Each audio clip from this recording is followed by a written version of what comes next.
Hi, this is the fifth video of mathematics for computer science. And today we're going to talk about the same idea about using mathematics as framework, but we're going to be in a sub-module or a sub-part of that, which is about probability. So let's just get to it. We know that computer systems can be used in a non-deterministic way, where solutions can become more like a probabilistic solution than a logical. It is logical, but it's more like than a deterministic solution. And an example for that could be heuristics in algorithm design, where we tend to go in another words aside from brute forcing a solution, since that's impossible.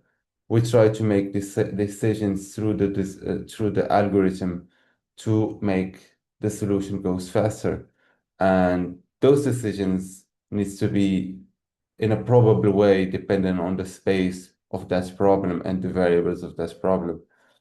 Signal processing can also be a way to use probability where we try to remove noise, for example, or predict a mistake that's happening in the signal.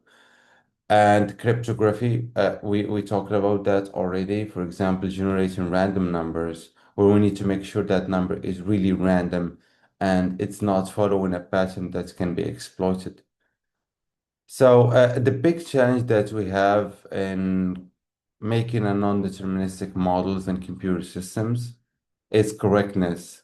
And the reason it is tricky is because while doing probability, it is hard to resolve a probabilistic model in math itself. So it will be also challenging to do it for the computer itself to resolve that solution.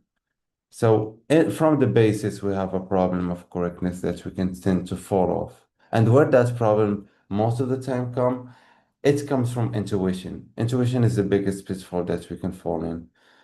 And that's because a system probability model sometimes can bait you to use the common sense or logical sense that you have, but that will make you only have issues and problems and wrongness linked to your whether it is solution in math or in your computer system. And the example for that is the Monty Hall problem that is famous, and I'm planning to discuss it in the next slide. But aside from that, the only way to avoid these pitfalls is you should strip your intuition or your common sense reflection from these problems when you resolve them, and you need to follow a systematic analysis of that probabilistic problem. And you can do that by defining a space and events and outcomes. An example for that is the four-step method that the book discussed. This is more like about math itself, but it reflects the same thing when we talk about uh, designing an algorithm or resolving a computer non-deterministic model. So another thing is proven incorrectness can be the best way to prove correctness in this case of probability, where we try to calculate the probability of an event or an outcome in another way and see if the results of that probability are the same, then it is correct. If not, then you have something wrong with your solution model. So as I said, I want to talk about the money hall problem and why is it so tricky. So, just to give you context, there is a famous show that give you three doors, and it gives you the chance to choose one door where there is a car in it. The other two doors have two goats, and you have no idea where each one exists. So once you pick a door, the host opens another door where it has a goat on it, and it asks you, or he asks you, if you're gonna choose another door. Are you gonna switch or stay with the same door? And this raised a lot of, it is famous because it raised a lot of uh, like discussions about which is the best chance to win. And even if it is, if it matters to change your decision or not, does that help you be advantageous or not? And Through intuition, a lot of people would say, no, it doesn't matter since opening another door won't make my solution better because I don't know what's in the other two doors.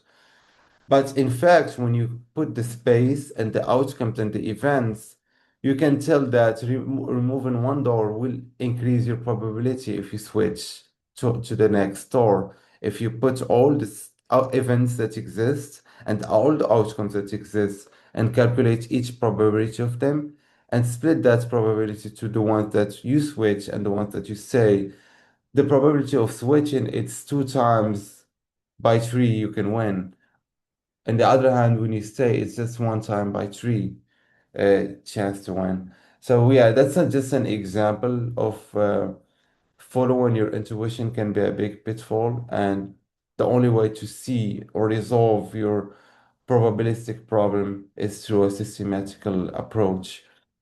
This is this presentation does not reflect our goal in what we're doing here in compute in all these videos, but there is not much idea aside from the one that I shared. So I want just to go deeper on the book explanation on this module.